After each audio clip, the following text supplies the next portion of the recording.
How come the whole newspaper wasn't about the big headline on the front?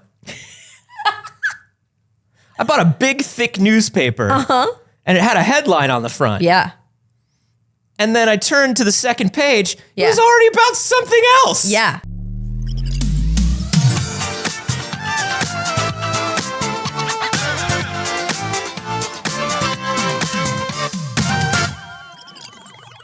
Good morning, BBs. It's too early. It sure is. Welcome to the first, best, and only morning show in existence. I'm Anthony Carboni. And I'm Saige Ryan. Deep breath. Big sigh. Doing Placid Plastic Duck Simulator. Did you go back to Placid Plastic Duck Simulator? I'm back, baby. No shit. There have been 3 more DLCs. There are 3 different pools now. Did you buy the different DLCs or were they free? I bought them. It was every DLC for $5. So is that... Now, our Steam family share. Yeah, you've got it. Hell yeah. Because I bought the game, which was like $2. I think we both bought the game. But Really? Yeah, probably. Why would we do that? Why wouldn't we? It's Placid Plastic Duck Simulator. Because when you're on family share, you can't both play it at the same time. And the concern is that we'd both need to be playing Placid Plastic Duck Simulator at the same time. Look, once you turn Placid Plastic Duck Simulator on, you do want to leave it running for a while. So yeah, that's valid. That's really valid. played it for a few hours last night on the Twitch. Okay. You played it for a few hours on Twitch. Yeah, Now, we were just vibing. Okay, first of all, if you were in my Twitch chat, I specifically asked you to do something for me last night, and clearly you did not do it. So you're all under arrest. I don't know. We, for those of you who haven't seen this game before, we did a Patreon exclusive of us playing Placid Plastic Duck Simulator. The very rare occasion you see us actually game together. That's right. And we were gaming. Oh, it's pro gaming, esportsing. Placid Plastic Duck Simulator is pretty much exactly what it sounds. It's a pool that every, interval of time drops new ducks in it. And they're different ducks. And you're trying to collect all the ducks, but you have no control over what ducks that you get. You're just watching and rooting for them. To me, it felt kind of like when our friends get together and do betting on marble races. Yeah, sure. Yeah, it's that. Yeah, it's just, you just sit and you vibe and you watch it. Yeah. It's a great thing to leave on a TV. I've got 3 people in the chat right now saying that they specifically didn't do the thing that I asked them to do. Don't tell me you didn't do it. I already know that. You goblins. You absolute goblins. There was a duck that showed up, and the moment it appeared, we all went, that's Saige. Was it the clown? And I named, no, it was not, though I know you love the clown. But I'm a little flattered. I'm allowed to think I look like the clown, but you're kind of not. Yeah. It's a duck. It was a pink duck. Yeah. With a black beak, and then written on the side of it in kind of like goth lettering, it just said "Duck You." Nice. And it landed, and everybody was naming ducks after themselves. Oh, okay. Chat. Everybody was claiming a duck. Everybody was claiming a duck, and that duck dropped, and we were like, "Well, nobody gets to name that duck because that's Saige." I was like, "Everybody, please send." I even froze on the duck. I was like, "Everybody, please send screenshots of Saige's duck." I'm checking my Discord, and it's not on the Discord. It's not on Twitter. Nobody did anything. I'm not seeing it. I'm not seing anything. Cowards, all of them. I don't know about that. Very interesting. Obi says it was posted on the Discord. Well, I don't know. I don't know. Obi sounds like a liar. Wow. Oh, there it is. There it is. LV Soul Friends got it. LV Soul Friend, you're the only one. You're the one that I care about. We actually don't know that. Other people might have done it. No, here's what I'm going to say. Until proven otherwise, because I can only go on empirical evidence. LV Soul Friend is a real one. Everybody else, fake ass haters. Wait, if they're fake haters, are they not really haters? No, they're fake ass haters. The ass is important. They hate ass?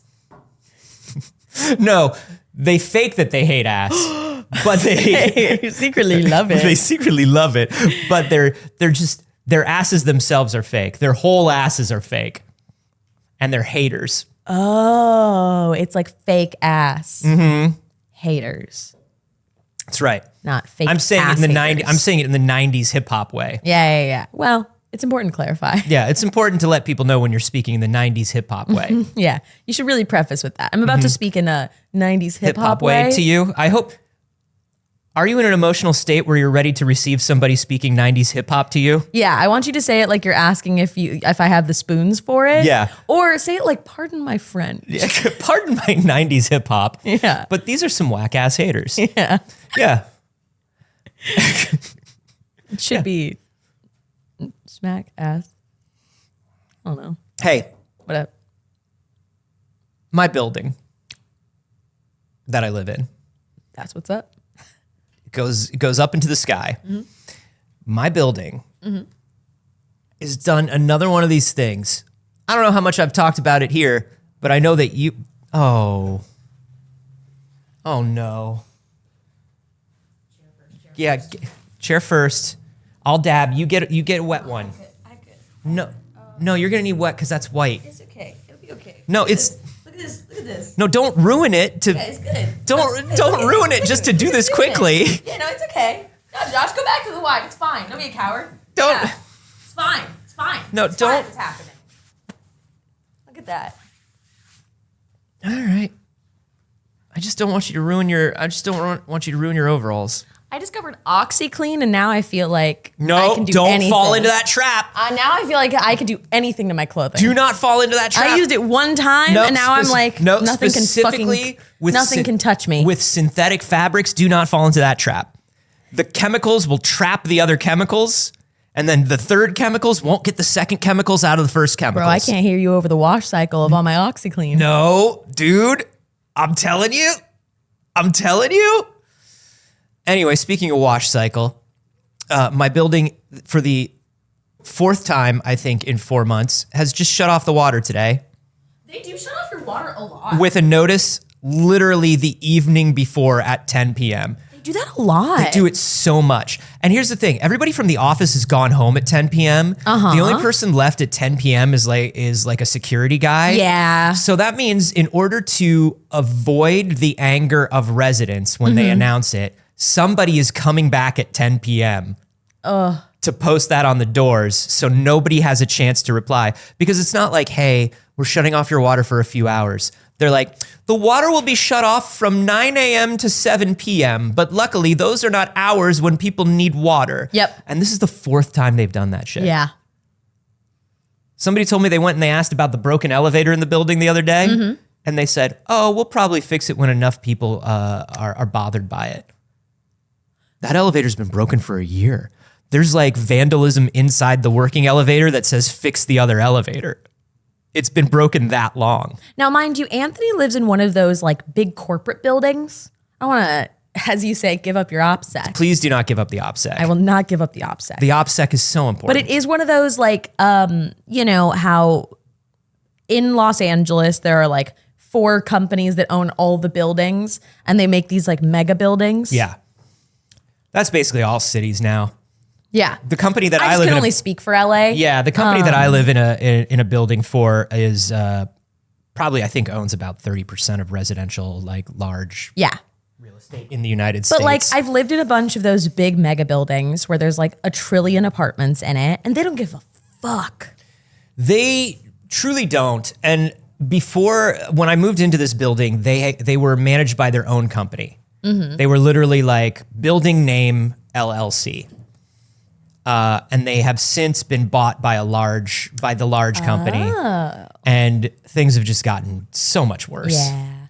So much worse. Yeah, that's rough. And they say it's in the name of making the building better overall, but of course they bet. would. Yeah. We leave the elevator broken in the interest of making the building better overall. Yeah. We're working on the roof for 4 months straight all day long. Yeah. So you can't work from home. Because In the interest of making the building a better place overall it's for going to be everyone. great.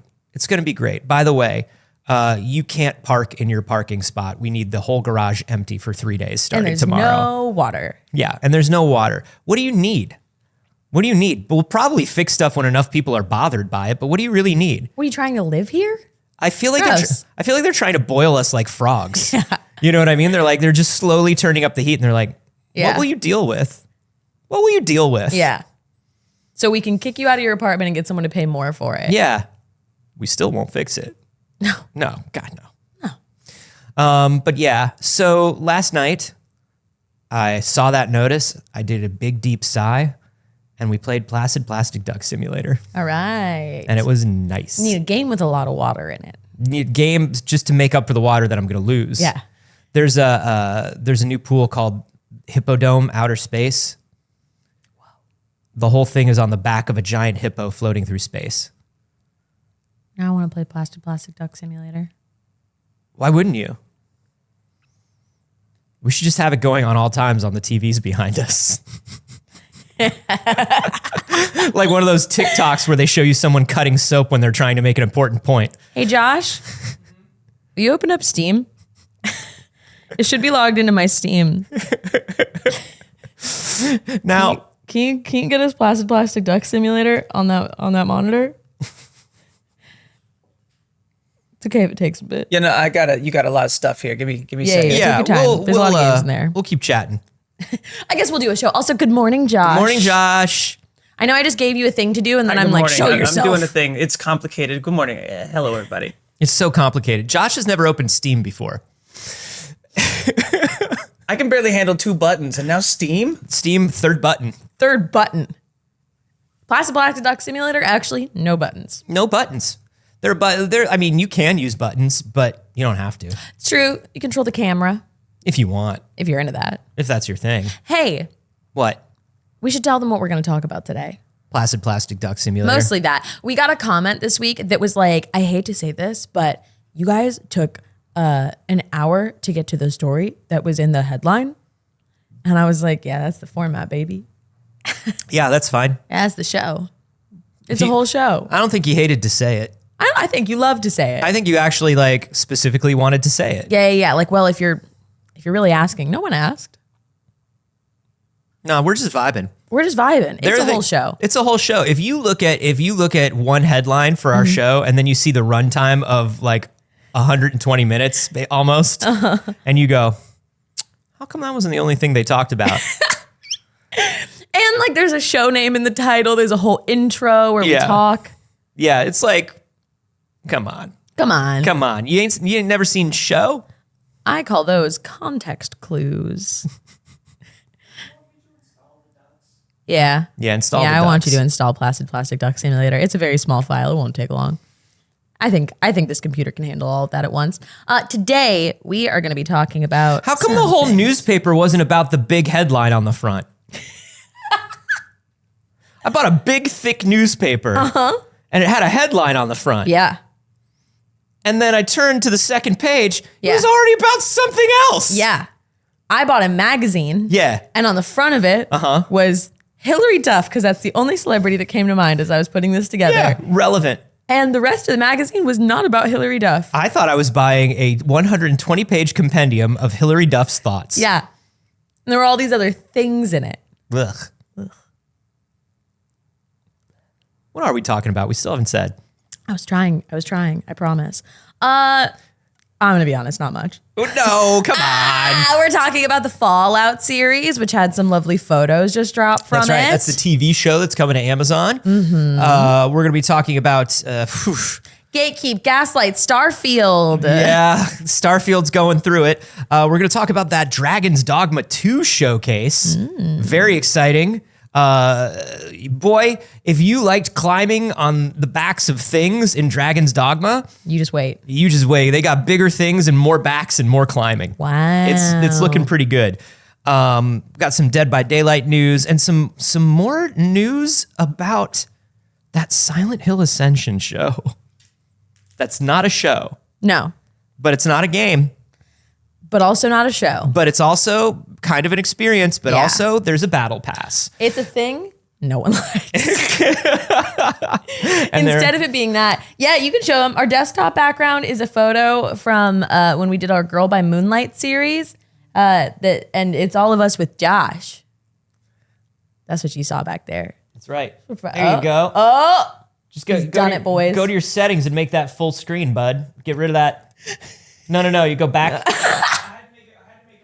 No, it was already windowed. Yeah, it's okay. No, he's got it. He's got it. You got it. Nailed He's it. got it. He's got it. Yeah.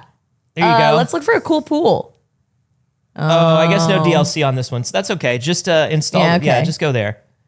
Oh Ducks, yeah. please. Yeah, both. Cool selection. Yeah. Okay, I got to get the rest of that. You got to get the DLC. rest. All right. I feel like as a Steam family, that should be on our Steam. Okay. Fam. Just alt tab out of that, Josh, and never look at it again. Yeah, now you can do your thing. Now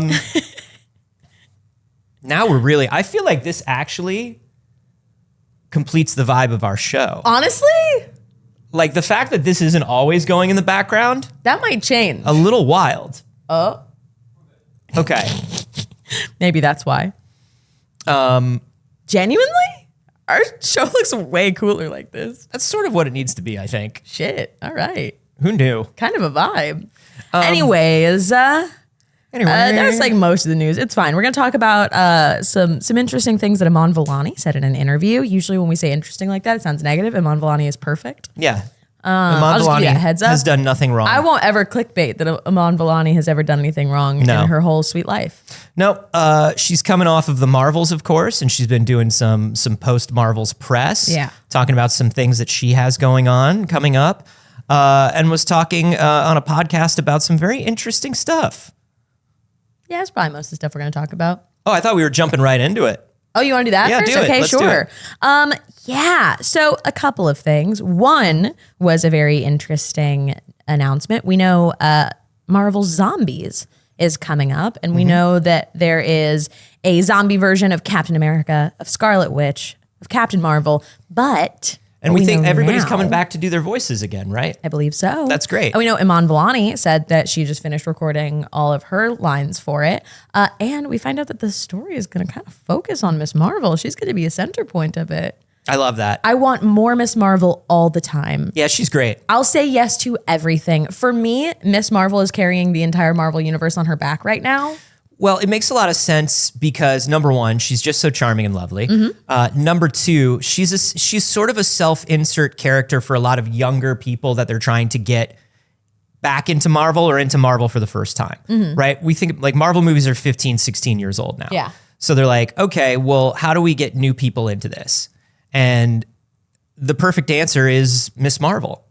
And really is. she's so great for that.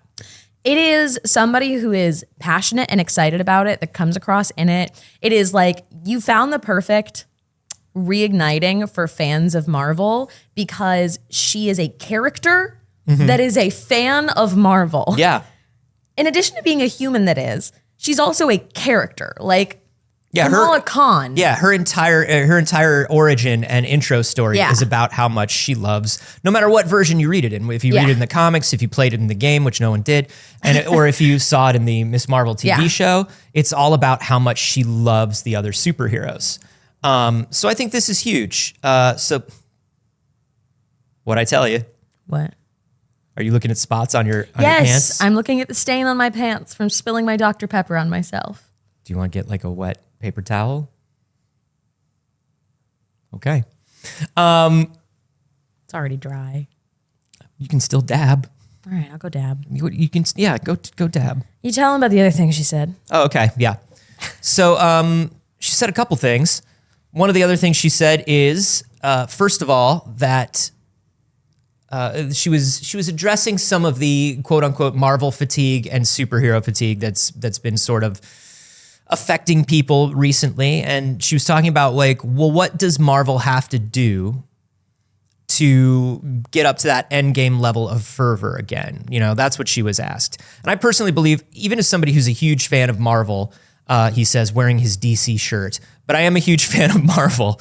I think like Endgame was such a cultural event and such a touchstone for pop culture and film. I don't think it's about recapturing that. I don't know if you ever can. But she had a very interesting point about it, which was like, look, here's the thing. It's not about who the villain is. It's not about the plot. It's not about what's going on so much externally. You have to care about the characters. You have to make people care about these new characters just as much as they cared about the original Avengers lineup. Yeah. That's what's important.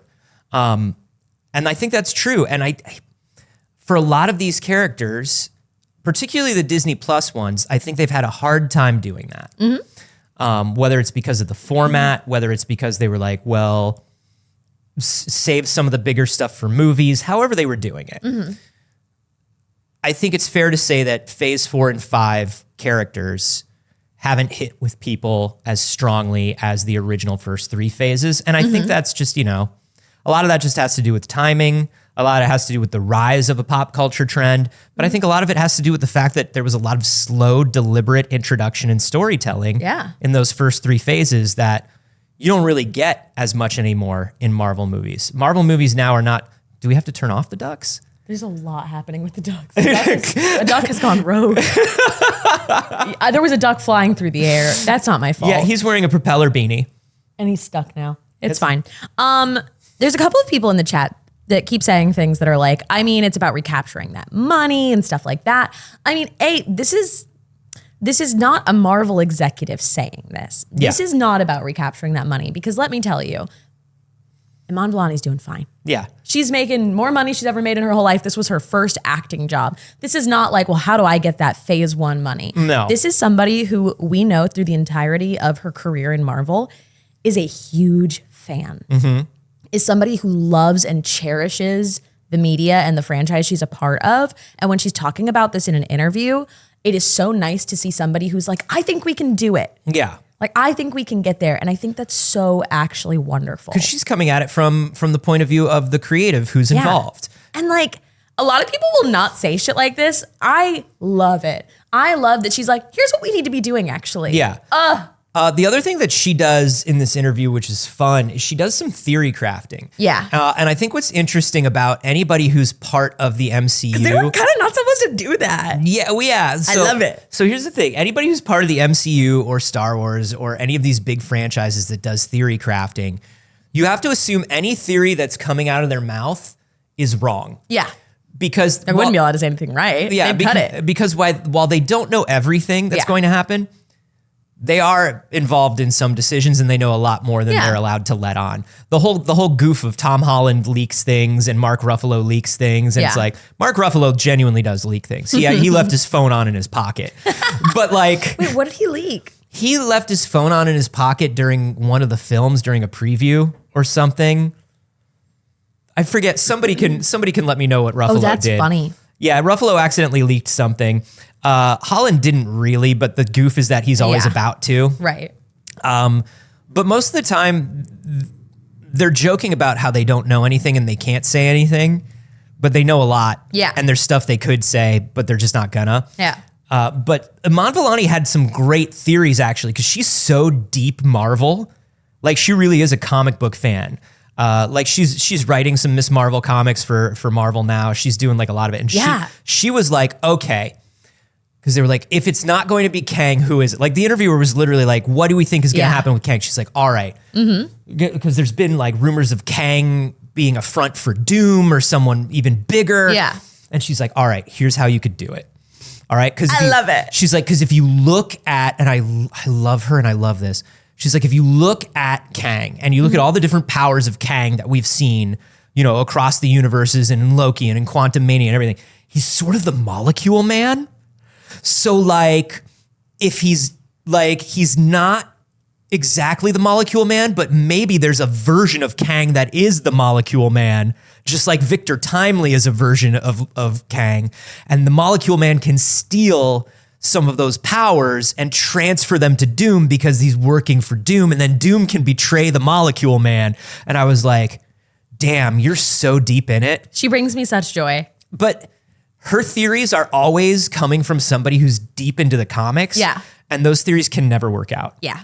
They're always too much. They're always a little too deep of cuts. Yeah. And I get that, and that's very fun. And I think that it's interesting because it was kind of both here. It was like her talking about both what we could do that's like fun from the comics and also just like what fans want. So like in this, she also said like, I think because there are so many new characters, people want to start like shipping people together and be like, oh, seeing Kamala and the Red Guardian together. Like she wants team ups. She wants these things that are like, we need faces of the Marvel universe again. Yeah. You know what I mean? Like when you pictured Marvel before and you could picture the Avengers, you can't really do that right now because Marvel's a lot more scattered. Yes. And like, I really do agree that having a central focus of like a cast of characters brings everything together. Well, and particularly when you have sort of this like pure-hearted, we can do it all, we can save the day character like Miss Marvel. Yeah. Who's like, if something big is going on, why aren't we talking about it? Why aren't we getting together to do something about it? Why don't we believe each other when we say these things? Like Captain Marvel or Miss Marvel is such a great character to do that with, because for the old guard Avengers that are still there, it's very much like, we already did that, and like I don't want to talk about it, and like blah blah blah. Yeah, Bruce is like cool with being a public figure. I'm the Hulk and I'm famous. Yeah. Hawkeye is the anti that, and like his body is like wrecked to hell because he was the only one without powers. Oh no. You should go back and watch Hawkeye. I will. You should go back. I will do it. They do a good job of saying like, time to go. Yeah. Yeah. And they do it in a way that makes it like sympathetic to the character. All right, let's go, old man. It's like, okay, buddy, time to go. But you've got all the old, and then you've got all these new characters who don't even know each other yet. Yeah. Who haven't met each other, who don't know what they're like involved in yet. Everybody watch the Marvels. Yeah. But I mean, we're talking about like, we've got Moon Knight's out there. Werewolf by Night is out there. Yeah. All of these characters are out there now. They've been introduced, and it's like, what's up? Yeah. Who's gonna be the new Avengers? Because we still got a few years until the new Avengers. Yeah. We're waiting on new Avengers. We're waiting on young Avengers. Mm-hmm. Do you think they're going to be separate? No, probably not. No. But do you think they're just going to be called the Avengers, or do you think they're going to be called the Young Avengers? I think they're the Avengers. Really? Because I think with Kamala and America Chavez and some of these other characters, you are getting into the champions, particularly like you asked if I thought that if Wanda and Vision's kids are going to be canon still, or if they've been poofed out of existence. If they're still in existence, technically, any children of Wanda and Vision should be part of the champions, along with Kamala Khan and Miles Morales. They're also classically part of the Young Avengers. Yeah. But like currently in the comics, they're the champions. Young Loki. Yeah. But like, I don't think they're going to separate champions and whoever the new lineup of the Avengers are. I don't think so either. I don't think that they separate them out, but I do wonder if they call them the Young Avengers. Do you think they're going to do Great Lakes Avengers? Yeah. Do you think they're going to bring in the Great Lakes Avengers? I do. I think that's a separate movie. Yeah. I think it's its own dedicated film. They're going to get like Captain Canada and Squirrel Girl. What's that face about Squirrel Girl? There was supposed to be a Great Lakes Avengers show with Squirrel Girl. Oh, I didn't know there was supposed to be a Great Lakes Avengers show. It was I know there's been a lot of Squirrel Girl scripts that have gone through and never made it. So they filmed a pilot for Great Lakes Avengers. That was, Melania Vaintrub, the Verizon, the AT&T girl, who was also a YouTuber for a long time. Okay. And she's a great actor. She's been in a couple comedies, and she was supposed to be Squirrel Girl. And this was before Disney Plus. It was supposed to go to like ABC Family or whatever, like with like Cloak and Dagger and stuff. Okay. Freeform. It was supposed to be like a freeform show. And it was going to be like a comedy about like low budget, like C-tier superheroes. But Squirrel Girl was going to be their leader. That's cool. And it was that would have been fun. It was Melania Vaintrub, and it's like since then I've been like, we lost a perfect Squirrel Girl. Yeah, that would have been fun. Marvel did do, I think, for Audible, they did a Squirrel Girl radio show. Interesting. With Melania as Squirrel Girl. Oh, that's nice. Yeah. At least that's something. Yeah. Hashtag bring back my Squirrel Girl. But yeah, I think it's going to be whoever's still there. You're going to have your Ant-Man, right? You're going to have the Wasp, but you're also going to have Cassie Lang. Yeah.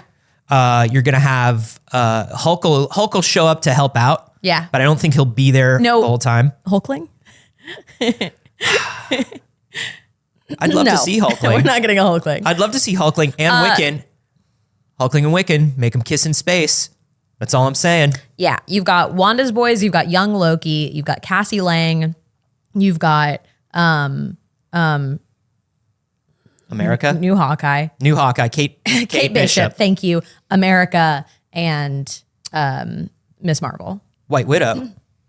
I know she's a Thunderbolt. Yeah. But she could also be in the Avengers. Some of the Thunderbolts could also be in Avengers. I mean, Miss Marvel. Yeah. Right? Like you could be members of both. You could decide to yourself, hey, I don't think the Contessa's such a good person. Maybe I shouldn't be on the Thunderbolts. I guess we'll see. I guess we'll see. I suppose we'll see. But I think it's going to be old guard Avengers who are left, helping out new guard Avengers that are there. But Ooh, Cheyenne is trying said T'Challa's son from Black Panther, maybe. that's true. That could also be the case. I think that would be very interesting. People are asking, what about the Spidered Man? And here's my thing about the Spidered Man. No, I don't think we get any more Tom Holland Spider-Man. I think we do. You think we get appearances? I think we do, but I think they don't have to reboot him in a solo Sony movie first in his new reality where nobody remembers him. Yeah. We have to have one poor Peter Parker story. And then you think he's back? He could be back. It all depends on how much Sony and Marvel want to work together right That's now. the thing is I just feel like the relationship is so contentious between Sony and Marvel nonstop that like, I don't know. They're building something. Have you watched Loki this season? No. Okay. Between Loki and the Marvels. Just the first episode. There's a few things that are building that are like, in my opinion, telling us some things that I'm not going to spoil. Yeah. And it's not telling us anything about Spider-Man specifically, but I'm like, I feel like they're showing us direction. And in my heart, I just don't feel like Spider-Man's part of it as much as I want him to be. Look. I love Tom Holland Spider-Man. Here's what I've been saying, and here's what I think we all know in our hearts, whether we're entirely caught up on Marvel stuff or not. You can't have infinite timelines and infinite universes forever. The whole thing of Loki and the whole thing of Kang is like, these things gotta be collapsed down into one thing, a quote unquote ultimate universe. Yeah. The fact that Marvel is bringing back the ultimate brand in the comics right now is very, I think, foreshadowing of what's going on. There has to be one universe. Nobody, like, it's not even to the point where it's like, my poor mom can't understand all the universes. It's to the point where a lot of fans can't understand my poor all the biggest fans can't understand the universe. Right. And it's getting to the point where a lot of your creative decisions have no weight. Oh no, they died. Yeah, all right, they died. You're not giving us the time to like get attached to these characters. When you think back to like, I mean, I don't know, the feeling that ripped a hole in my heart when we lost Tony Stark. Yeah. Like, it would be hard to give me that now. Well, and it's not just or the emotional Black time. Widow, you know? And it's not just the emotional time. Like what I mean with the multiverse is like, oh no, you died. Oh, there's another one. But did they? Yeah. But did they? And most of the time, no. No. So why? Unless for some reason you're Black Widow. Yeah. If you fall into the lady pit, that's forever. Well, that's not true either. No, that's not true either. That's also not true. Because Gamora got out of the Because lady Gamora got out of the lady pit, but not Black Widow. Well, I have a feeling that has less to do with story at this point and more to do with the contentious relationship between Scarlett Johansson and And more Marvel. to do with the fact that Marvel really tried to fuck Scarlett Johansson and she said, you can't, and they didn't like it. They do have a project. They said they do have a project they are producing with her that they say That's is what still they in the say. works. That's what they say say. they've got a Robert Downey Jr. That's what they project in say. the works. Yeah. What? They say they're working with all the old Yeah. the old guard. So what's that going to be? I think it's we see them one more time before the total collapse of the universes. That'd be nice. I think some version of the old Avengers comes back to help the new Avengers close the timelines. Yeah. And then we are left with a specific version of the Marvel universe and specific characters who are left. I would like to see that. I hope that that is the case. I think that that could be very, very cool. Yeah, I don't know. It's interesting because we don't know in what capacity we see any of these people again. Yeah. There were a lot of people kind of weighing in about the multiverse stuff. There was also just a lot of shout outs for how much they love Miss Marvel. Jeremiah was a bullfrog. Just has like continually been throwing down and backing me up for how great that movie is. Yeah. Moose Beasy said, or Miles Morales. Unfortunately, you're going to run into the same Sony issue with Miles Morales. So there was a headline a few I'd love to see it. Yeah, like last month that said that Sony and Marvel are talking about integrating that Spider-Man cinematic universe into the main Marvel universe. Yeah. And I gotta think that on the Marvel side, it's just a matter of like, we have to do it for quality assurance purposes. They can't keep getting away with it. Yeah, they can't keep letting Sony do this to They their can't characters. keep making Venom 2 and Morbius. Right. You can't release the Craven. you can't Madam release Web. the trailer for Madam Web looking like a CW series. It's so 2006. It's so funny. Everything Sony Pictures makes is like firmly planted in 2007. Part of me loves it. Part of me loves it. Part of me loves But it. not when you're messing with my beautiful spidered man. Yeah. Like it's objectively bad. But part of me loves it. You know? Yeah, just don't touch Spider-Man and don't touch Miles. A live action Miles is what everybody's hoping for. I would love a live action Miles. And that look, with them retiring potentially, this like Tom Holland Spider-Man, if nobody remembers him, it could be a very easy opportunity when the universes collapse to introduce a new Spider-Man as Miles Morales. And as much as I love Tom Holland as Spider-Man, that is a direction I'm 100% happy with.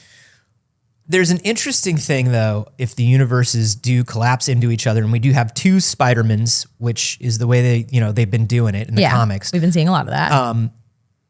Tom Holland do be getting older. He's not Peter Parker older than Miles, but in a couple of years he will be. Right. So it's like, is he coming in then as the like older Peter Parker? I mean, if you've played like the Spider-Man games most recently, the relationship that they have in it could be something somewhat comparable. Or even in the comics, since Miles was like one of the only survivors of the Ultimate Universe. Yeah. I mean, they can't be in the position like in Spider-Man 2, obviously, like Peter Parker is like a teacher and Miles is a high school student. Yeah.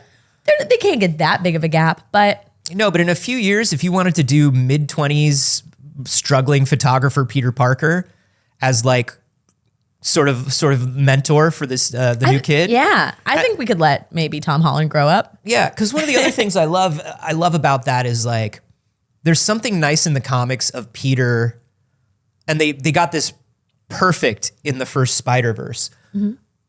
Peter didn't make all the right decisions. He tried to, but he didn't figure out the balance in his life. And so a Peter that's like, well, I'm doing all right. I take these photos for the Daily Bugle, and I have my 1-bedroom apartment, and I'm kind of seeing somebody, and like, I don't know, talking to this kid who's like brilliant and is like, no, you have to go to school. Yeah. No, you have to make the right decision. Yeah.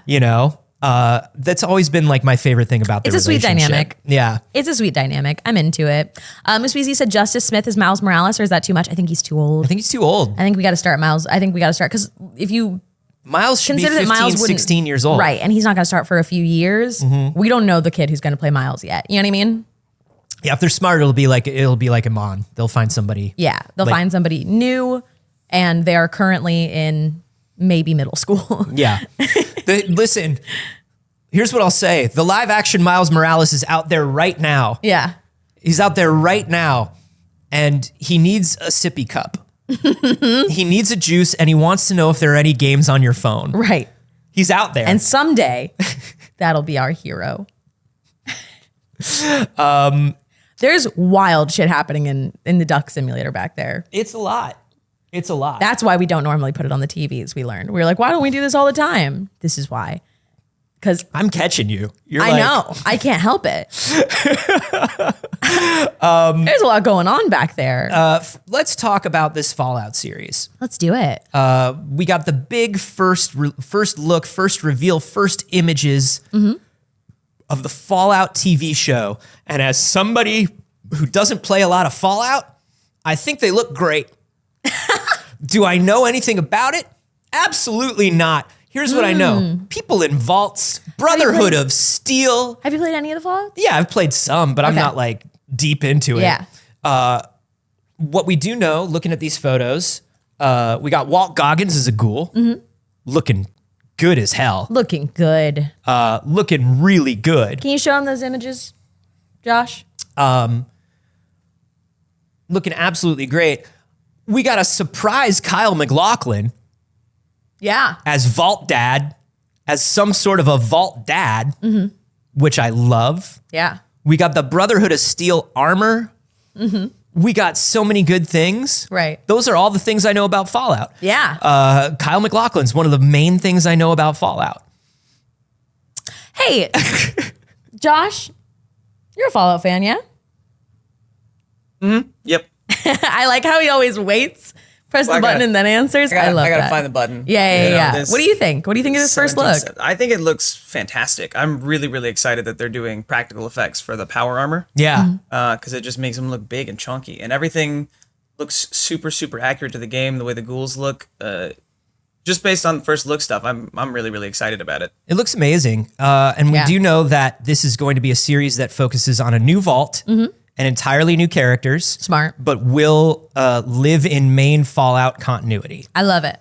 I think it looks great. Yeah, these first photos look excellent. And- I want a trailer. Honestly, every time I try to play a Fallout game, and I've played a few hours of each Fallout game, and then I really need to learn that with Bethesda, I've really only stuck to Skyrim all the way through to the end. Yeah. But I give everything a shot, and like every time I played Fallout, I was like, I just want to see this as a movie or a TV show or a cartoon because I don't want to play this. Yeah. It's just not for me.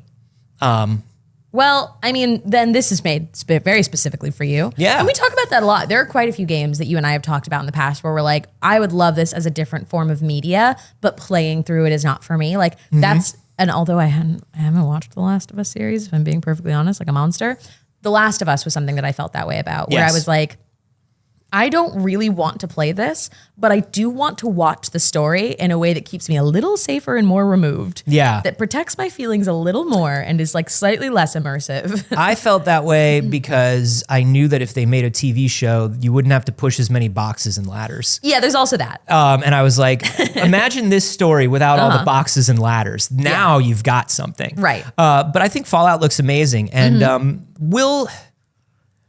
we'll see. Yeah. Amazon has been throwing a lot of money at shows that they don't quite wrangle the creative down to a science with yet. Right. So it's going to be entirely about the show team. And I think about the involvement of Bethesda. Yeah. With this, you look at it and you're like, I kind of wish it was an HBO show.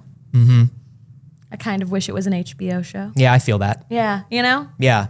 There's some things, I mean, look, when Amazon gets it right, there have been some shows that Amazon gets really right. I love The Boys. It's perfect, in that sort of like genre show way. I tried. No, not for you. I really tried. I gave up. It was intense. It's intense. I gave up on The Boys. There is a possibility that there is another time where I will be in the mental space to watch The Boys. But this was not it. That's I fair. got 3 episodes in and I was like, I'm having a bad time. I actually don't have to force myself to do this. And then I remembered I could turn it off. Yeah. It's a very good show. I have nothing bad to say about the show. It was just a little much for me. I think I told you it's a bit like Breaking Bad to me, where it's top heavy, like it's emotionally the hardest to endure Yeah. in the first season. And then it starts to become more But of do you like, get desensitized or does it actually get lighter? Because other people are saying it gets worse in other seasons. it gets sillier in a lot of ways. Yeah. And it doesn't hit as hard emotionally. Like some of Okay. some of the characters get like more twisted, more like screwed Yeah. up, but it doesn't hit you as hard as that first season does. The thing for me was like, people are talking about like the gore, and it isn't even like the gore in it. Mm-hmm. It was, I don't love gore, but that's fine. I can handle it. Yeah. It is the emotional aspects of it. And like, there's something that happens in the first couple of episodes that like really establishes like the tone of this like League of Superheroes that I was Yeah. just like, I kind of want to throw up, and I don't think that's fun. And I also I watched Breaking Bad when I was a teenager, and it was like my favorite show at the time. It was my favorite show for years. But I also have learned that I've become way more sensitive as I've gotten older. Yeah, you get more empathetic. I've become so much more sensitive since I'm not like a miserable, pissed off teenager. Yeah. So I don't know. I'm just a little softer these days. Mm-hmm. And The Boys just really, I don't know. And there was also a thing, like I even think back to Game of Thrones. And I'm Yeah. like, I don't know if I could watch Oh, the Game of first Thrones for the first couple time. episodes of Game of Thrones are just like, what? the like sheer brutality of it. And the thing I felt about The Boys is it is unrelenting. Mm-hmm. There were no moments of peace. Yeah. They gave me absolutely no peace in my heart. It was absolutely unrelentingly twisted. And I think the thing is you get more of those moments and things get a little sillier Yeah. and things get a tiny bit lighter. And it just becomes kind of more, you feel like it's more of a genre thing. I'll tell you this, as dark as Homelander gets, as he keeps going through the series, he's easier to take because there's some really weird shit they do in the first season with Homelander where I'm just like, this can't continue. I can't keep watching this man Yeah. do this. I don't know that you would have seen it yet. Yeah. But yeah, I think Off-brand Aquaman for me. and he's meant to be, right? Yeah. But it should be shot into the sun. But I think, regardless of personal taste in it, The Boys is something done right for the source material. This is a Garth Ennis comic. Like, it's really dark in that way. And it hits all the notes that it should hit for that show. Yeah. Not every Amazon show that's in this sort of like genre field does Right. that. Yeah. But if they can get Fallout right, this is going to be so And huge. so far, this looks great. Yeah. So far, I mean, it is just images. So all we have is like, hey, the costumes look great. The like makeup looks great. The sets look really cool from the little bit we're seeing from this. We're not seeing a lot of environment. And all I'll say to that is like, remember that those screenshots of the Halo series looked straight out of Halo 2. Visual design Yeah. and art direction Right. do not make an entire series. Nope. So we'll see. You know? And I'll tell you this, I'm not saying this dismissively. One of the easiest things you can do with an adaptation is somebody has done so much of the pre-production artwork and sketching for you. Yeah. You just got to make it look like that, Listen, man, which isn't easy. it's not easy, but you've got a blueprint for the Yeah. blue and yellow suits. Right. Just Yeah. make the blue and yellow suits. Don't Right. fuck with the blue and yellow suits. Just Yeah. make them. Do the thing people like. Do the thing. People love it. And that's easy to get right visually. It's story-wise where it's going to be a problem. Speaking of which. Where it could be a problem. Speaking of which. Yeah. Let's talk about let's keep Bethesda. going on Bethesda. So great day for Bethesda, not so great day for Bethesda. Yeah. It was the best Fortunately, of times. unfortunately. It was the blurst of times Right. for Bethesda. Starfield. That's a game. It's a game. If definitionally, Yeah. if you look up what a game is and then boot up Starfield for your game platform of choice, you will find that Starfield is game. Yes. Proven. Proven fact. Starfield is game. Unfortunately, Starfield, not as good game as I think a lot of people would have liked. Yeah, a lot of people were hoping for more from Starfield and have ended up a little bit disappointed with it. A lot of people were not like upset with it. It was like, oh man. Oh, geez. And because of that, we're seeing that reflected in the Steam reviews. So it has now fallen from good reviews to mixed. Yeah, With 9,000 recent reviews and 81,000 reviews overall. Now, I don't think there's any Bethesda game that doesn't rate on Steam positive or mostly positive. This might be the first game that Bethesda's ever had on Steam that I'm has checking 76 that because I has don't know. mixed reviews. Oh, I accidentally typed in 76. Starfield 76. brain Fallout empty. 76. You're right. I don't know about Fallout 76. Let's see.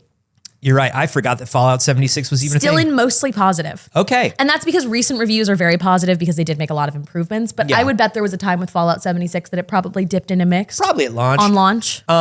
But so basically, people are going through and they are giving reviews of Starfield on Steam as they can and should. Now, developers can respond to Steam reviews. And a lot of times, what people will tell you is don't. What people will tell you is don't. Look at the reviews. Yeah. If a review is particularly negative, be like, hey, thank you for the feedback. We're passing it along. What people will tell you not to do, though, is like tell people that their reviews are not correct. Right. And that's what's happening with Starfield. Bethesda is going into Steam reviews for Starfield and being like, actually, this game's not boring. Actually, you're wrong. Bethesda, you can't say that. Actually, it's not. It's You not. can't- They're not boring. You can't do that, Bethesda. That's weird. There's a reviewer called Juicehead. Or I'm sorry. Yeah, there's a reviewer named Juicehead left a review that said, this story is as generic as it gets and the gameplay gets boring. It's a user with 75 hours of playtime. Yeah. I wish there was a reason to even bother exploring planets and building outposts. Everything is fun until you do it once, then it's all a repeating, soulless chore. The response from Bethesda was, greetings. Thank you for taking the time to leave a review of Starfield. You can fly, you can shoot, you can mine, you can loot. Starfield is an RPG with hundreds of hours of quests to complete and characters to meet. Most quests will also vary on your character's skills and decision, massively changing the outcome of your playthrough. Try creating different characters with backgrounds and characteristics that clash or are the opposite of your previous character. You'll feel like you're playing a totally different game. Put points in different skills from a character you've previously created, and you are now faced with completely different decisions to make and difficulties to encounter. Yeah. There were so many layers to Starfield that you will find things you've never knew were possible even after playing for hundreds of hours. Right. Even after completing the main story, your adventure doesn't end. You can continue on to New Game Plus to keep exploring Starfield and all that is out there. Never stop exploring. What the fuck? Hey, buddy, shut the fuck up. That's not a response. Dude literally said all of these things are boring, and Bethesda just said, no, they isn't. No, it isn't. They just like repitched their game to them? Yeah, I don't need the pitch for Starfield, bro. I've played Starfield. That's so weird. We know previously they had said things about like, well, real space is boring. We made a realistic game for you. Yeah, Todd Howard was like, astronauts went to moon. What was on moon? Not much. Todd Howard. It's a video game. It's not real. Also, I love Bethesda's support saying, have you tried respecking your character until the game is fun? Yeah. Have you tried respecking your character because there's one special specced out character. If it wasn't fun the first time, try playing it again. Yeah, if it wasn't fun for you, did you try doing it different than the way you did it? Maybe it's your fault. Yeah. Do you remember when we said this is a game where you can do anything? Not like that. I mean, not anything. You can't do anything in space. You can't do anything. Space is boring. You can do anything boring, just like space. It's giving the Game of Thrones writers being like, well, that's just how history was for women back then. I'm sorry. Back in your fictional time of dragons? On the magical planet that doesn't exist, where Yeah. summer is 100 years long? And zombies and dragons exist? Yeah, but that's just how it was. That's the way history. it was for women and zombies. That's back then at that time. Back in women and zombie time? And now that we don't have women or zombie, things are different. Right. And they're like, space, ain't nothing out there. You couldn't imagine anything in space. We imagine thing. Yeah, what'd you imagine? Outpost? How many outposts? A couple. Thousands. Yeah. Are there thousands of outposts, or is it the same outpost thousands of times? Well, there's only so many. You try to imagine thousands of outposts. You ever drive through a suburb? A lot of house look same. Yeah. There's a McDonald's in every city. They don't all look that different. It's space, dummy. Hey, I discovered that planet. Why is there an outpost? Wild, right? Whoa. What does that mean? I don't know. Ooh. Is there interesting lore for me to find in the outpost that will make it make sense? I'm the first person to ever see that planet. Oh, we're the second, third, and fourth people to ever see the planet. We apparently just landed here too. Yeah. We got here 1 minute after you did. I actually got here 1 minute before, but don't worry, I'm not first. Bye. What? Starfield, what? It's actually a very fun game. It's me, Bethesda. Hey, have you tried respecking your character until it doesn't work that way in the game? Have you tried turning it off and turning it back on again? I bet you'll find that it's a fun game if you do that.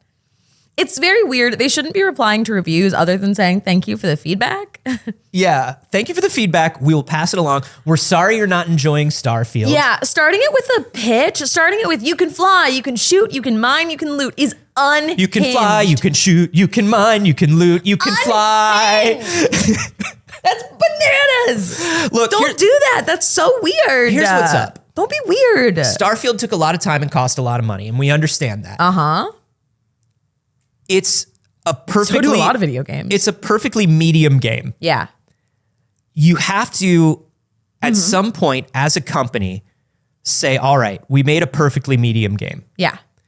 You can't try your hardest to convince people that it's not a perfectly medium game because you're only drawing more attention to the game, which makes people exaggerate how bad it is. Oh yeah, because now there are reviews popping up where people are like, the developers are just making this work. I had kind of enjoyed it at least, but like they're just making this so much worse.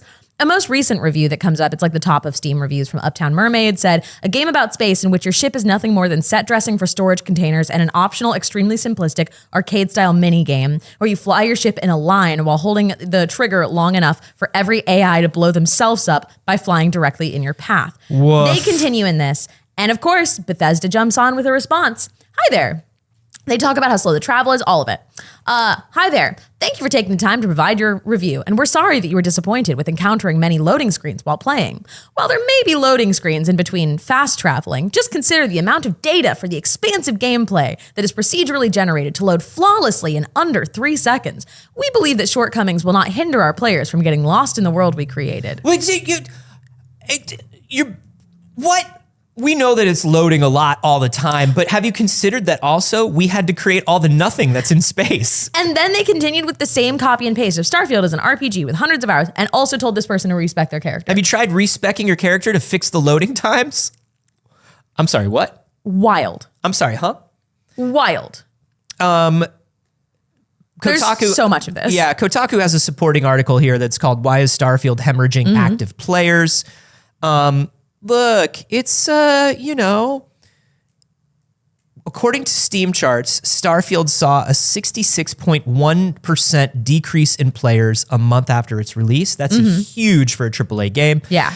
2 months in, what was left of its active player base had dropped another 50%. Meanwhile, like, when they released Elder Scrolls, when they released Fallout 4, those games continued cresting with highest number of players for the longest time. Talking about it, people were just like, look, it's very pretty, but here it is. Reddit comment says, Starfield seems to be the king of having an array of options, but never the ones you want to pick. Ooh. You can choose from 100 things, but none of them sound interesting to you. People are saying that, like, look, any decent side quest boils down to 2 barely half decent outcomes, with the one you get hinging on a single dialogue option.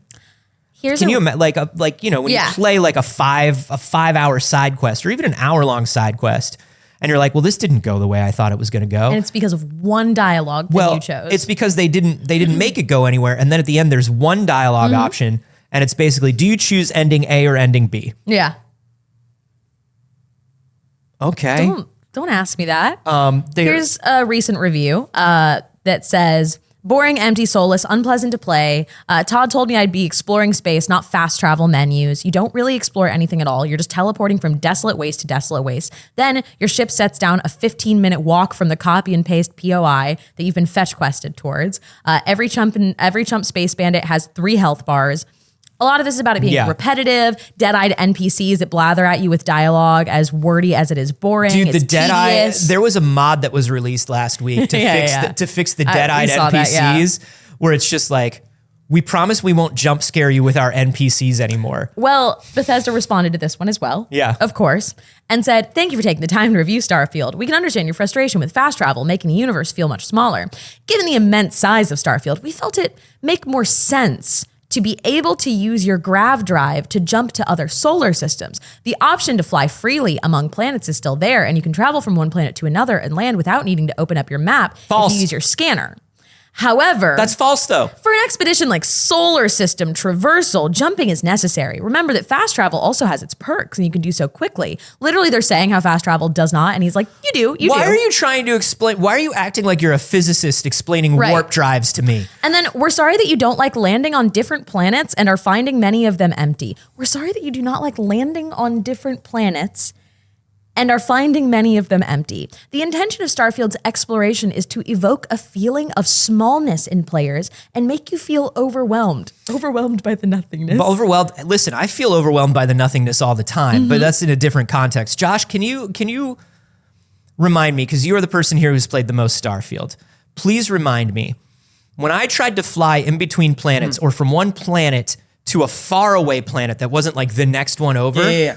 When I did that on like launch week, I found that the planet was just a JPEG. Yeah, you can fly up to a big picture of a planet. Right, but in order to actually do anything with that planet, you have to go into the fast travel menu and land, right? And there's only like certain points you can land. Yes. Your ship can't land. You can't like No Man's Sky, like pick up, go somewhere else. It's like you can land here. So when they say flying in between planets, they're speaking very legally and specifically.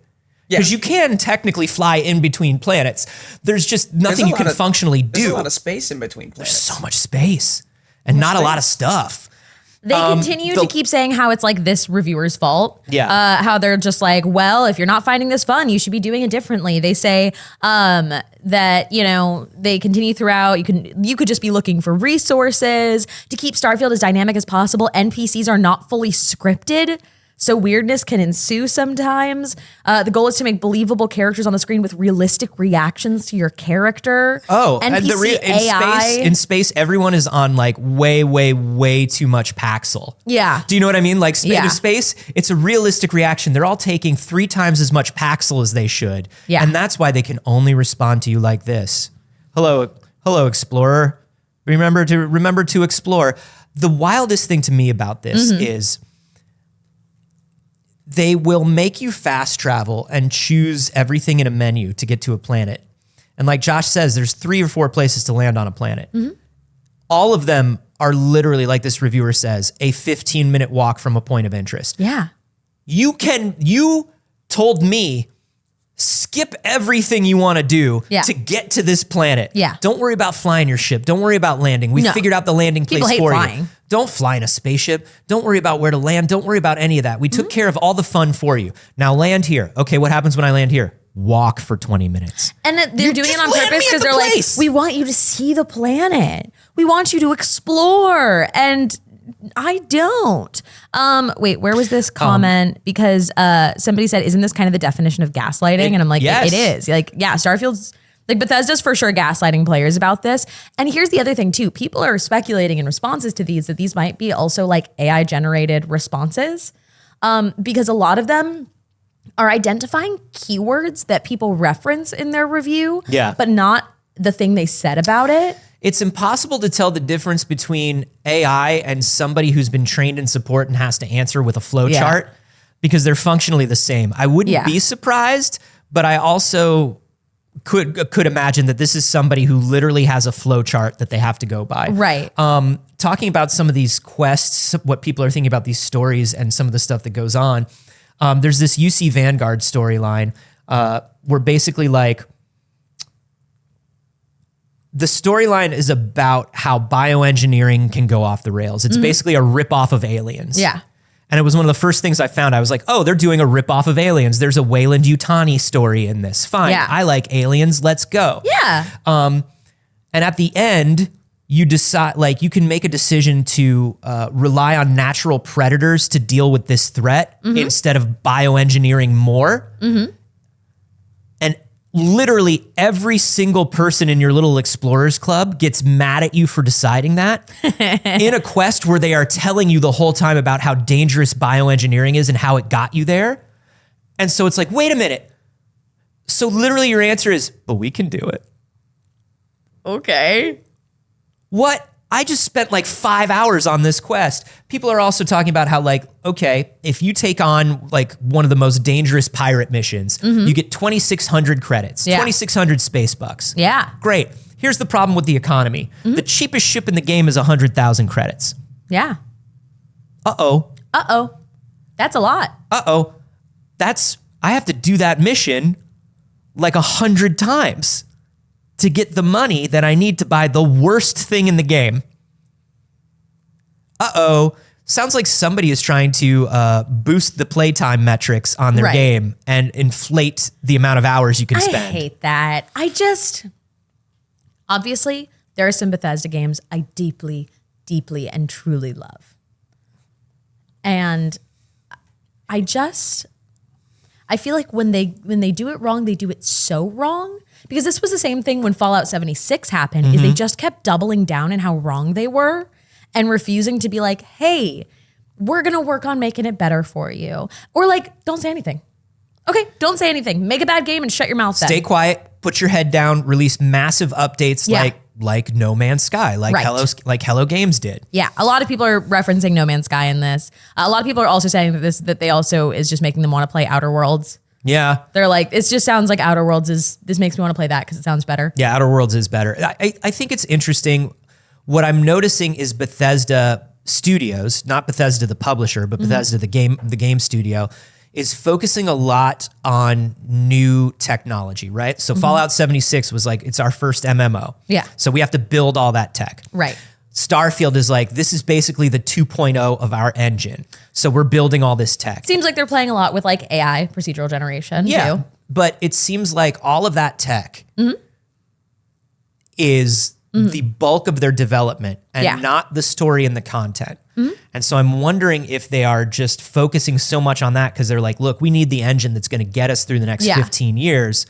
And unfortunately, Starfield's going to take a hit in literally fun. Yeah. Just so we can have this tech for the next thing we do. And maybe that means the next thing is awesome and we'll all be like, you know, okay, we forgot about this because you did something cool. A lot of people in the chat are talking about how like the heavily scripted nature of these responses is from a Kodoroku.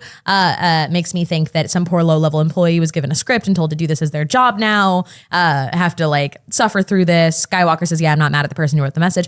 I agree. We always are on the same side with you there. It's never a community manager's fault or whatever. I mean, most of the time it's not a community manager's fault. Sometimes a community manager goes wrong. The problem is whoever gave this directive, or I really do still think that it might be like a chat GPT response. Maybe. I don't know. A lot of times, it's just that they're not addressing the questions and they're just off enough where it's not like, oh, I'm spinning this. It's like, oh, you mean the support responses, not in character or not in-game character responses. oh no. Okay. I'm talking about the in-game or not in-game. Sorry, I am talking about the Ubisoft response. Oh my god, Right. I keep just saying words. I'm so tired. That's okay. So I get what I'm you're saying. talking about Bethesda's responses to the Steam reviews, and now I can say the whole sentence. I promise. No, I think the AI thing. I think a lot of people are using AI in situations like this, and it's fine it's justified to look at it and go like, this could be AI. Having worked in support before, Yeah, you don't think so? this sounds like PR and Possibly. This sounds like PR and engineering saying, here's what you're allowed to respond to, and here's how you can respond. And never make it sound like you're agreeing with the person that something's boring. Never make it sound like you're agreeing with the person that something's broken. Right. And I totally get that. I'm just so confused by the response. There are much better spins than this. Oh, 100%. You could be doing better spins. BitKing said like that community manager that said it was gross to pay content creators. That was a publisher. Yeah. So Starfield, I'll say the same thing I said before. I think it's neat that I got it on Game Pass. And also, do you remember that within the first 15 minutes of Skyrim, if you kick the village's favorite chicken, the entire village gets together to kill you? I love that. Where's that moment? There's not a moment like that in all of Starfield. Well, see, that's my Baldur's Gate, you can kiss the Mind Flayer moment. Yeah, kiss a Mind Flayer. In the first 5 minutes of Baldur's Gate 3, there is a dying Mind Flayer crushed under a piece of rubble. And if you talk to it long enough, you'll get the option to try and kiss it. And you will immediately game over. Yeah. That's good. That's but you games, die baby. the way you lived, loving Mind Flayers. Yeah. And they thought like, somebody's going to want to kiss this Mind Flayer. We better put that in there. No one I know has had that happen. I have not met a single other person that got to that point with the Mind Flayer and tried it. Like everybody's like, I didn't even get that option. And I'm like, Saige, what was different about my playthrough? What does it say about you that a Mind Flayer the trauma only character dumps? I've romanced? A Mind Flayer trauma dumps on you and you immediately want to kiss them. It says exactly what you think it does. Yeah, 100%. Yeah. A Mind Flayer was like, oh, ouchies, my legs are crushed. It's been hard to be a Mind Flayer. It's been really hard. Oh. And look, I'm sorry. as with most of my worst decisions, it was really based on curiosity. Yeah. It was really just based on a curiosity. But I have not had a single person in my real life that I have encountered say like, oh yeah, I saw that option. That wasn't specifically looking for it. Yeah. That came to me naturally. Anyways, I love Skyrim, and it makes me want to play Skyrim again. Skyrim's great. Which is very funny. There are very few developers that could make a bad game, and that makes me want to play their good game. Yeah. You know what I mean? Speaking of which, I want to talk quickly about this. People are retiring their Skyrim players or their Skyrim characters. This is really lovely. This is somebody who posted on Reddit. I've got the post up here. Retire your first character. Gang, this is going to sound cheesy, sentimental, and a bit much, but hear me out. I recently found my old 360 where I first played Skyrim. My first total playthrough. This little Skyrim dude saw me through high school, part of college, and I just left him sitting this whole time. So I decided to get back on the 360 and retired my old guy. I took him to his custom house, put him in some Emperor clothes, put all the weapons away, and sat him at the table, saved the game, shut it off, gave the virtual dude a little closure, made me feel good. And it turned into a thing that a lot of people started doing and also started talking about what they did at the end of their Skyrim games to retire their players. H. Bell Larkbird said, this brought a tear to my eye. I might do it, or I might put her to bed with her husband like that couple in Titanic that cuddles while the ship sinks. This other player is saying, my first character is living happily as an alchemist on her farm, surrounded by friends, her children, and her beloved husband who opened a shop. After saving the world a few times, they decided to stop with the fighting and said goodbye to the companions. Fuck. Isn't that lovely? Yeah. That's very nice. That's nice. The account I did the most shit on, like Dark Brotherhood, Thieves Guild, Companions, vanilla playthrough ending, I retired sitting in some Bruce Wayne-ass mansion in the mountains with a lot of gold. It does really feel nice to leave them to themselves after everything is over. Oh no. Oh, That's no. so sad. It's so sweet. It's so good. I love it. Clone Chow said, bro, this just makes me think about all the trapped Pokemon on my Game Boy and my DS. We've talked about how I won't open up I have my GameCube Animal Crossing memory card. I'm so jealous. I won't open it up because I've literally left them for 20 years. They're going to be so mad at They're you. going to be so mad at me, dude. Dude, When you have to. Do you have a GameCube? No, not currently. I do. Okay. I don't know. Let's go. They get mad when you're Rossetti's gone for gonna like be there. 3 days. You know Rossetti's going to be there. You leave for 3 days and they're like, bro, you fucked up this whole town. Because first Animal Crossing is the one where they're mean. Yeah. And they're like, you fucked up this whole town. We thought that you were a shithead. And it turns out you are. We all moved out. Fix up your shit. You got to do it. I don't know, man. You got to do it. I don't know. You should do it and you should stream it. I should. We'll eventize it. I should. Hey, speaking of big fantasy games, the Dragon's Dogma 2 showcase came out. Oh, yeah. We now know that Dragon's Dogma 2 is coming March 2024. If you are a PlayStation Plus member right now, you can get the first Dragon's Dogma for free to get you into the mood. Nice. It's also like $4 on Steam right now, the whole game. But Dragon's Dogma is amazing. I've never played Dragon's Dogma. Dragon's Dogma is like if Shadow of the Colossus and Dark Souls had a baby, with a little bit of Bethesda companionship in it. Okay.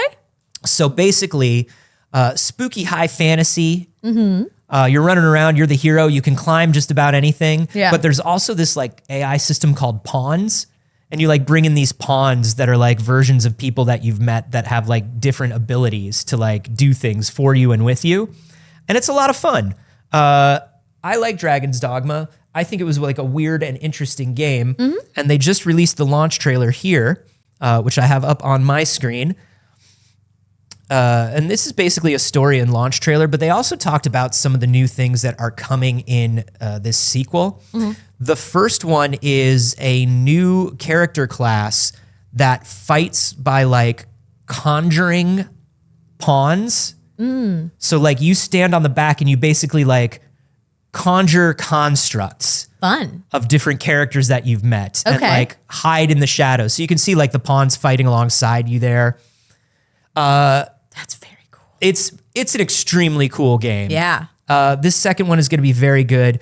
They also announced like a new type of character, which is this massive, it's literally like a Colossus from Shadow of the Colossus. Wow. And you can climb the whole thing. It is like a monster and a level all in one.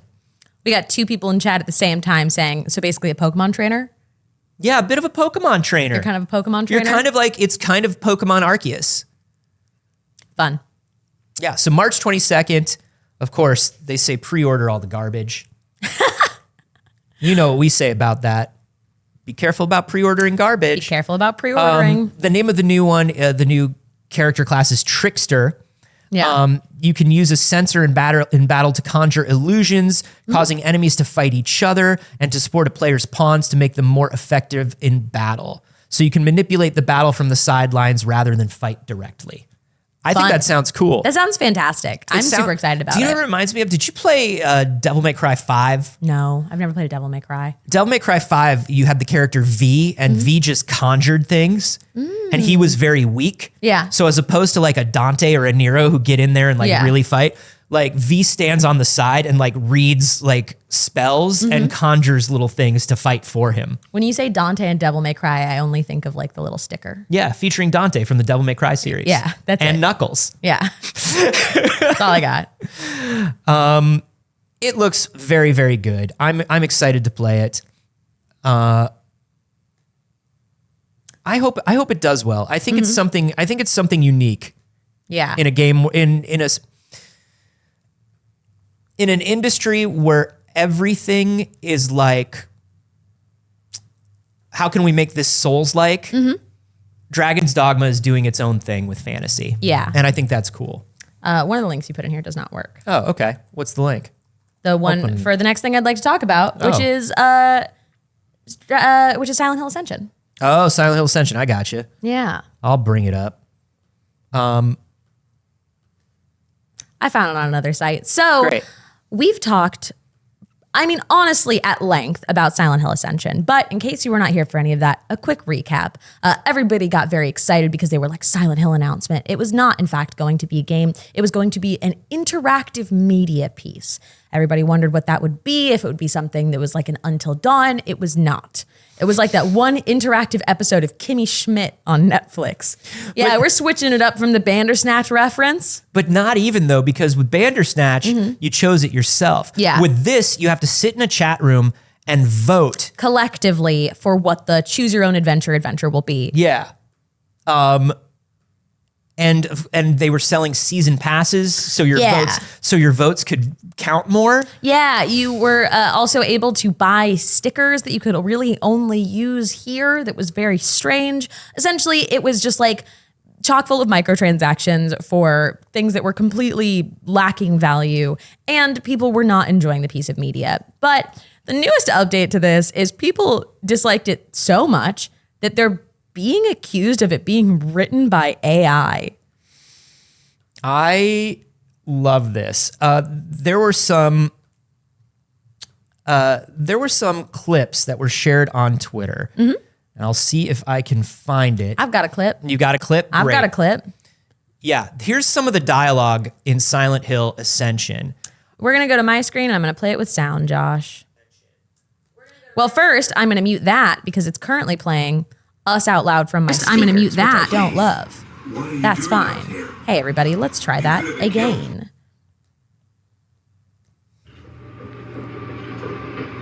Wait! Don't shoot!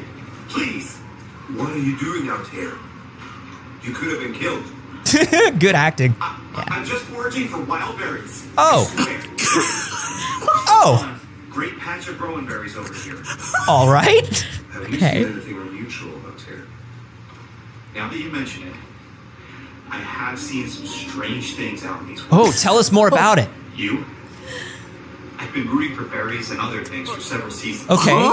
We know. To make jams. Oh, all right. Okay. In town. Great. Okay, I don't care. No, okay. Why? Your family would like What's happening in the woods? your own appropriate. If this isn't written by an AI, I don't know what is. He never answered the question. He was like, well, now that you mentioned it, I have seen some things. Anyways, I make jam. Anyway, can I give you the link to my Etsy? Do you want to check out my jams? Do you want to, You want to follow me on SoundCloud? give us, Check out my jams? do you want this 10% coupon to my store on eBay? That's bananas. That doesn't make any sense. And I have to agree because initially when I saw the like allegations, again, it's that like people assume anything that's bad now is written by AI. But then you watch that and you're like, I mean, I see what you're saying. Yeah, okay. Now, I'm a big Silent Hill fan, as are you. Yes. And Love. Live for. the thing about Silent Hill is one of the things that I truly love about it is that this dialogue in Silent Hill is usually weird in a weird way. You know what I Sure. mean? The dialogue often doesn't make sense. It's very surrealist. It's very David Lynch. Yes. That's not what this was. No, this was like, hey man, What are you talking about?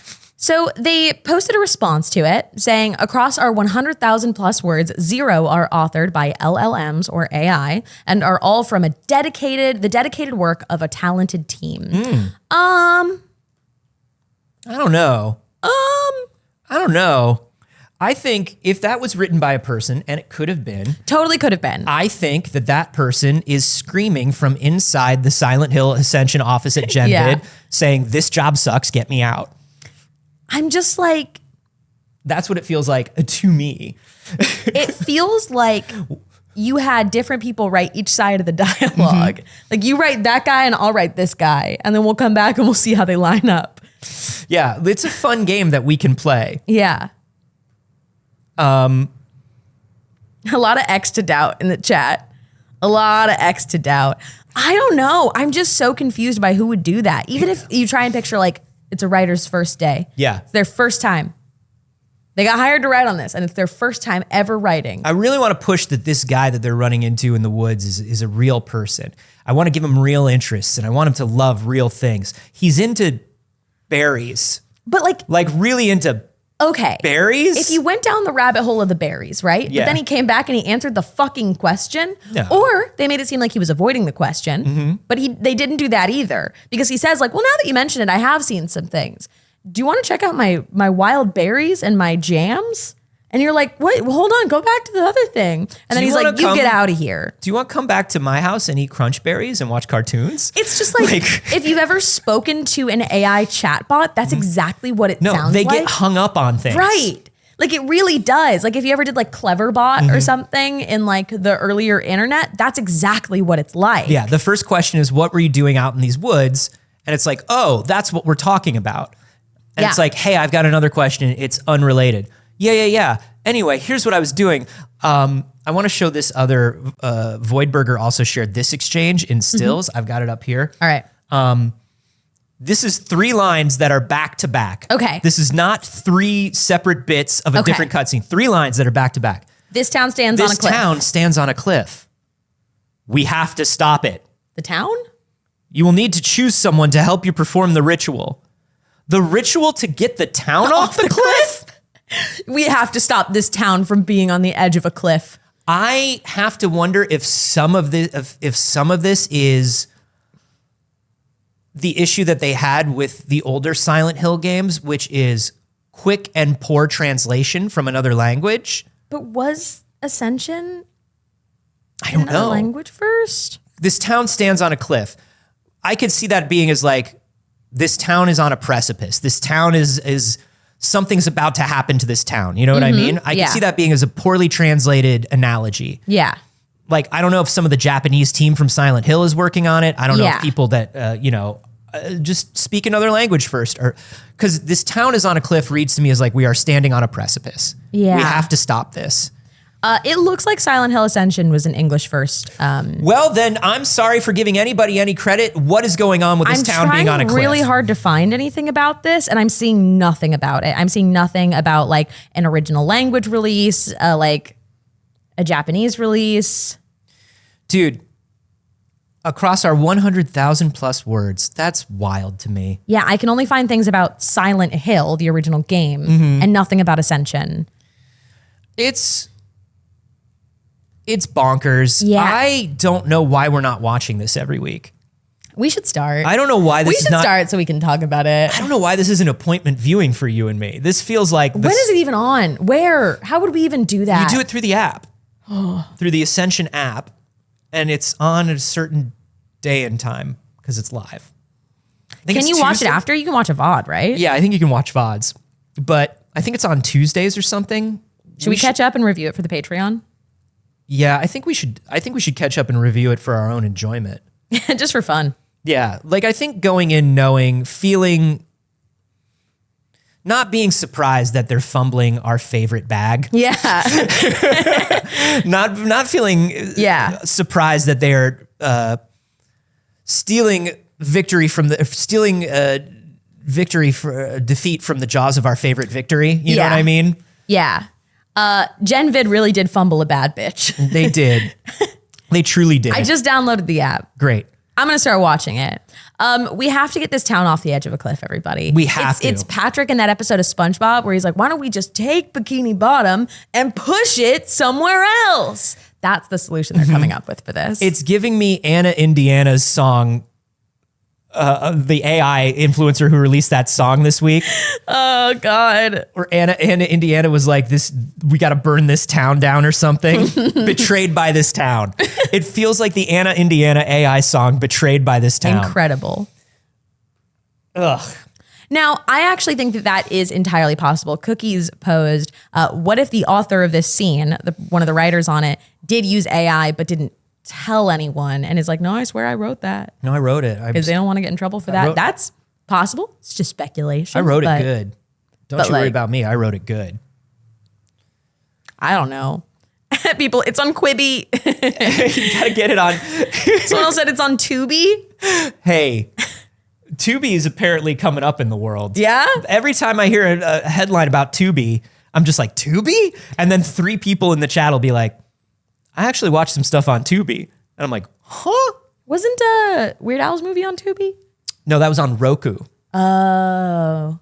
That was on Roku, which is a television and a channel, and A technology in other TVs sometimes? it's got a lot going on. Yeah. Hey, I want to leave people with something confusing and weird. Okay. You I know? looked at this. Yeah. Hey, everybody, take a look at this photo, this famous photo that you may know, this famous artwork. This is the cover of The Dark Knight, Frank Miller's Dark Knight Rises. Hey,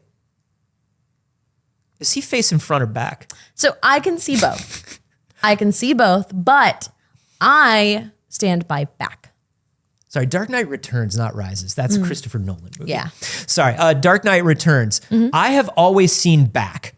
I see back automatically, and by the direction of the cape, I'm still feeling back. Because if he's jumping forward, the direction of the cape is nonsensical to me. Well, but here's what people started saying on X.com, formerly known as Twitter. Kraken Captain, I'm going to bring up this tweet. I think he did the drawings. Yeah.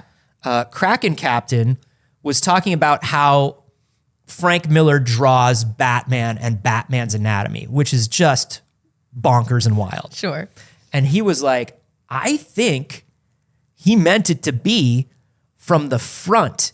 He always draws Batman jumping from the front. And when you look at covers that are meant to be either parodies or homages to it, even Frank Miller's later covers for things like Dark Knight 3, when he redoes this cover, Batman is always facing front. But I literally, even with this drawing by this man, I still don't understand the cape direction. I can't see it. I still only see it when it's in silhouette from the back. I can still see it. Like I can do the thing where my brain switches and now it only sees front and then you switch it and now it only sees back. But the cape still doesn't make any sense to me jumping forward. Then he's just going this way. Yeah. When he's going backwards, he could be going at like an angle that makes sense for this cape. When he's coming towards us here, I don't know. It just doesn't compute to me. So this guy, Captain Kraken, tagged Mark Miller, you know, Invincible creator Mark Miller, and was like, yo, Mark Miller, what do you think? Okay. And surprisingly, Mark Miller responded and was like, I always thought it was him doing like a really dynamic and unexpected thing and doing it from the back. Like it was a cool, dramatic thing that you wouldn't normally see. Yeah, like he's leaping away. Yeah, and then Phil Jimenez, who's one of my favorite artists over at DC, also chimed in. He's like, I've always seen it as from the front, and whenever I've drawn homages or parodies, I've always drawn it from the front. I really only see the cape going from the back. Yeah. Because I can flip it around, and if I do this, I can totally see it being from the front. Yeah, there's something about the shape of that cape The cape, I don't know. where it's got to be coming, but I can understand where the shoulders are in the same position, front or back, so the cape could still be doing that. Yeah. But it really only makes sense to me if it's from the back. And I know that like I can think of 3 different comics that I own that do this cover. Yeah. And they're all from the front. And Yeah. so like, I see people are saying that it's the blue or gold. It's the Yanny or whatever. yeah. We can get off my screen if we're still on, man. Yeah. We've been sitting on that one drawing. Yeah, that's. That's wild to me. Yeah. Tom Biden says, I thought it was a picture of a Pegasus. Kodoroka says, I saw my parents fighting. I need to find a new therapist. Yeah. It's a little bit of a, yeah. I've always seen his shoulder over his face. A lot of people are saying back. Most people are saying back. Yeah. I'm team back. I'm team back. Yeah, I think so too. I can see what they're saying with the front. I will validate the people who see the front there. Listen, the author is dead. Authorial intent means nothing. That's Batman facing back towards you. It's a bit of a Rorschach. It's a bit of a Rorschach. Not the superhero. No. Who actually was not based on Batman like people think. He was based on The Question. And you know what? We are over on time. I know we started late, but it's already 10:45. Yeah, we evened it out. Yeah, we evened it out. Yeah. There's a lot of stuff that we didn't get to talk about, so we'll save it for Friday or for the Patreon. I just noticed that we have some invisible plants that are slightly off camera now. They are completely off camera. But I love this. There is a plant there. Wait until you see these new plants when we figure out how to get them into frame. I don't know if we'll get them in frame. Wait until you either do or do not see Maybe you'll these see plants. it, maybe you won't. How are we doing on Plastic Duck Simulator back here? We've got a good collection of ducks, I feel like. Josh, can you hit escape on Plastic Duck and bring up the collection menu, please? I'd like to see how many ducks we've unlocked. Yeah. Ooh. Looking good. Wow, that's a lot of ducks. I want you folks to know that we've accomplished a lot today. We've gotten almost every duck from the basic collection. We really put in the work, and we are esportsing. Hey, BBs, Yeah. you're part of this esports. Yeah. You're part of an esports now. We're starting the first competitive Plastic Duck Simulator team. That's right. We're speed running it. Yeah. We can't make it go any faster, But we can't make it go any slower, and that's why it's a great game to start with. yeah, it is. So far, so good. For people who are just dipping their toes into speed running. Hey, everybody. Thank you so much for joining us for the show today. We do the show every Monday, Wednesday, and Friday at 9 a.m. Pacific. If it's not 9 a.m. when we start, that's on you That's and on your you. clock and not us. You got to figure your life out, If bud. you missed the show live, you can always catch it on YouTube. You can catch it on the VODs on Twitch or on Spotify as a podcast. Or if you don't have Spotify and you still want to listen to it as a podcast, it is available on our Patreon. That's right. Patreon.com/PixelCircus, where you also get a bonus clip from It's Too Early every week. Ooh, pretty exciting. That's pretty good stuff. And remember, hey, even though we are an independent studio and every ding dang bit that you give to us really does help, don't focus too much on that. Yeah. Don't worry. Listen, everybody's got a lot going on. The best thing you can do is just come watch the show, and you're doing that, and we love that. Thank you for spending your time with us, whether it's here, whether it's on YouTube for the VOD, whether it's on a podcast. Thanks for joining the Discord and hanging out with other BBs. We love seeing y'all in there, getting along and doing stuff. And we pull a lot of our stories because we love to know what you want us to talk about. So we have an It's Too Early channel in the Discord where you can suggest things that you want to hear about. Yeah, and And thank get our you. little opinions on. Yeah, and thank you to everybody who tweets when we go live and shares when we go live and shares the show with friends. We really do enjoy that. Very, very cool of you today. Thank you very much to Flatlander and Jeremiah for sharing that the show is going live. We appreciate you. Also, Very cool of you. Boonjack, Jeffrey Newcomb, and Mr. Pile Driver. Thank you for the retweet. Yeah, thank you, everybody. We're going to go through and we're going to thank everyone that supported us here on Twitch during the show. But first, Anthony, where else are you on the internet? I am everywhere at Carboni except for Twitch, where I'm at Anthony Carboni. Last night we played some Plastic Duck Simulator.